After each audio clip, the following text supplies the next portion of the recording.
After his thrilling adventures and tough times in building Republic City from the ground up after the war, Avatar Aang settled down and was ready to raise his family. In doing so, he wrote a small journal detailing his experiences after the war and taking accounts from all of his friends to hand down to Tenzin so that he could continue his legacy. One of these accounts happens to be from Sokka, and it's currently the only known communication from Sokka to Tenzin in Avatar canon. So hit that subscribe button for more Avatar content and let's dive in. So right at the start of the journal, Aang describes all of his friends from Team Avatar to future Tenzin. For Sokka, he says, "As you know, your Uncle Sokka is one of my best friends. As the Southern Water Tribe's oldest male, once all of the warriors left to fight in the 100-Year War, Sokka became the leader of the tribe at a young age. He protected the village and trained children in defense. Although he doesn't have any bending skills, Sokka was just as important to Team Avatar as the rest of us. He is a master strategist whose ingenious plans got us out of many tight spots. Not to mention that his skill with a boomerang is legendary, and in the Fire Nation, Sokka was trained by a master swordsman, Pian Dao,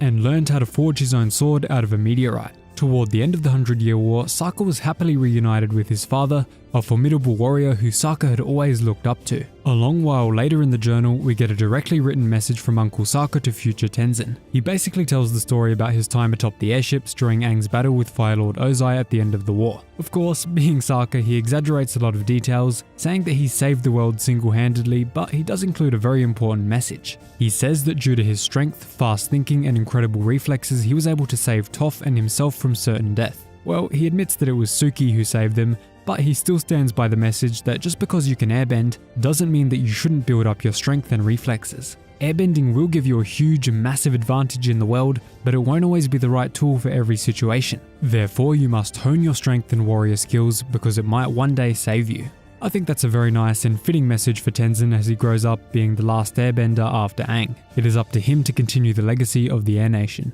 And that is Sokka's only message to Tenzin. Thanks so much for watching, guys. Subscribe for more Avatar content, and I'll see you in the next video. If you made it this far, drop a thank Mr. Tenzin in the comments down below, and also a thank Mr. Sokka if you made it this far.